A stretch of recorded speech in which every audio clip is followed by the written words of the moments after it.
This is Newsmax TV. Secretary of State Hillary Clinton is heading overseas next week. Her itinerary includes Afghanistan, South Korea, and Vietnam. She'll attend a meeting of the Association of Southeast Asian Nations in Hanoi. The U.S. ambassador to Vietnam says they'll discuss a wide range of issues. The State Department hosted a reception Wednesday night to celebrate 15 years of U.S.-Vietnam diplomatic relations. It was then President Bill Clinton who announced those relations on July 11, 1995. He addressed the gathering, as did Vietnam War veterans, Senators John McCain and John Kerry. We invite you to watch now excerpts from those speeches. I can honestly say that the normalization we celebrate today could not have happened 15 years ago if it hadn't been for John McCain and John Kerry, and I'm very, very grateful to them. I would like to make a few observations.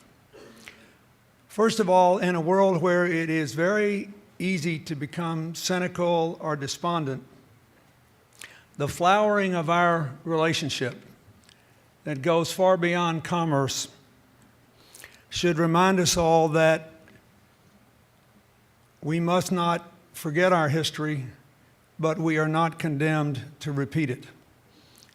We are free to make a new beginning, and that is what the United States and Vietnam have done.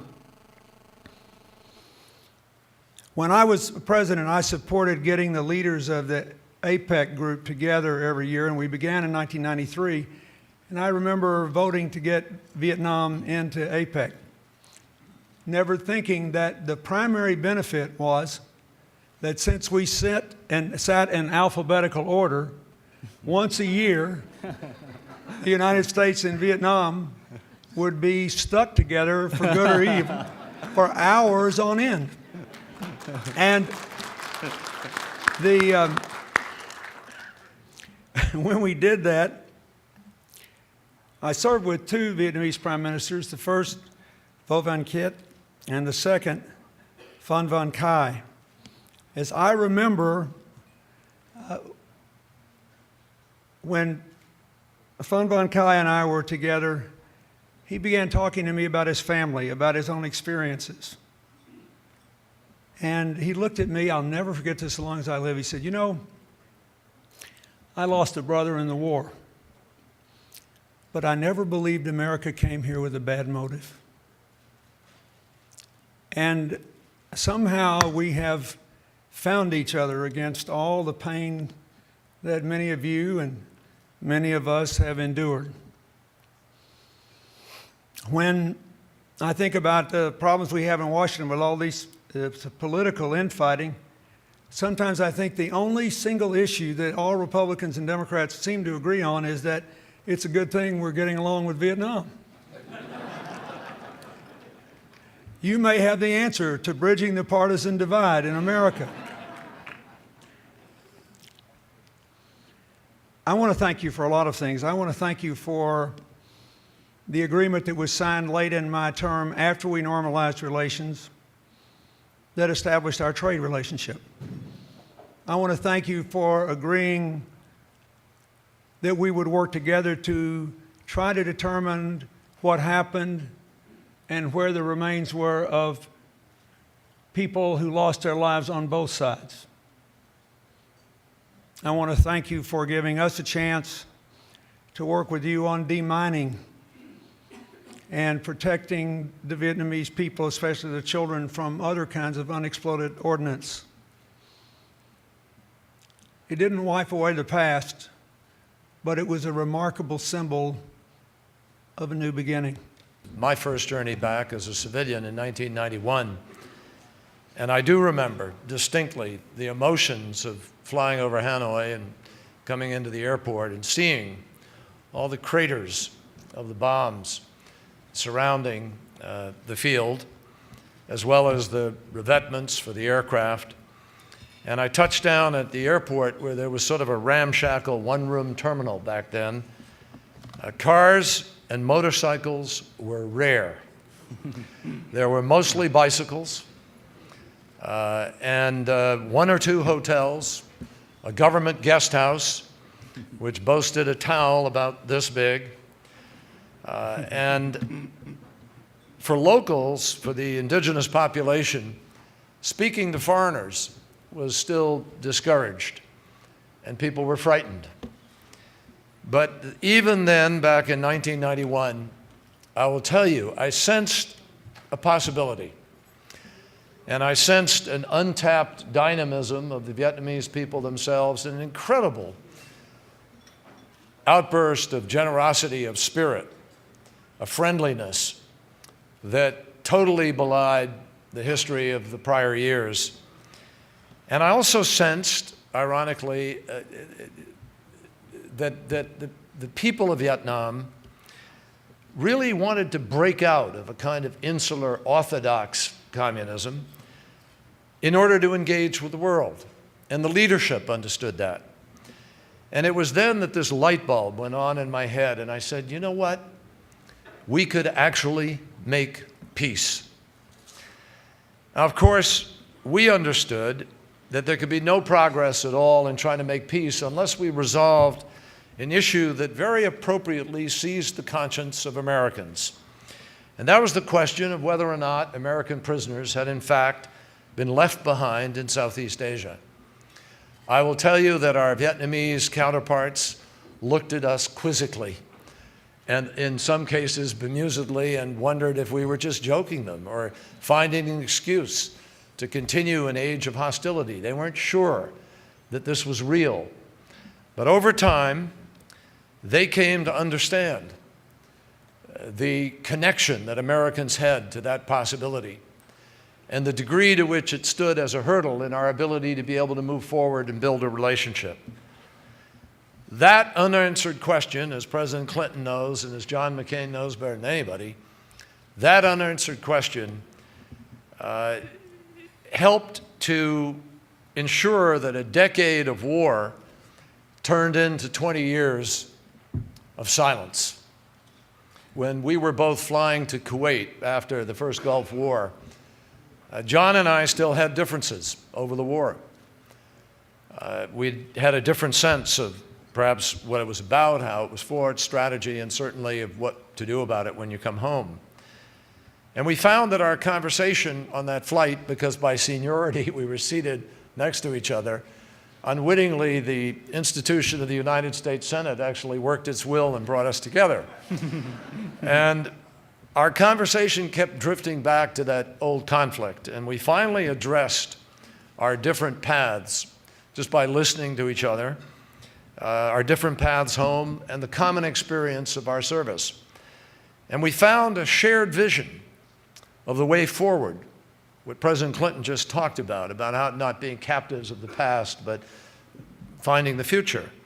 And for the first time, and I'm proud to say not the last, I learned the benefit of standing on common ground with John McCain. And so, against the advice of both of our staffs, we joined the committee and led the committee on POW/MIA affairs. We promised to hunt down the truth no matter where it led, and to set out to find the answers for families who for 20 years thought no one cared enough to try to find them. This meant thousands of hours of slow, painstaking work. We declassified over 1 million pages of U.S. government documents.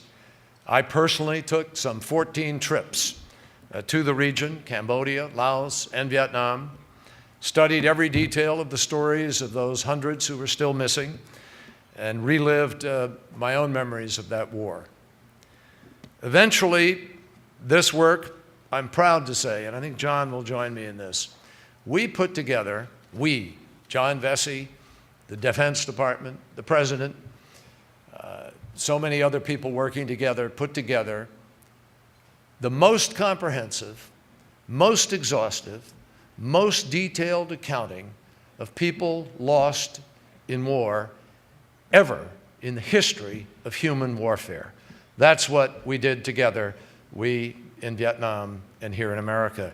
And I think the fact that we were able to provide answers to those families, they found out in many cases remains were repatriated, is one of the great stories of war and of duty and honor and semper fi responsibility.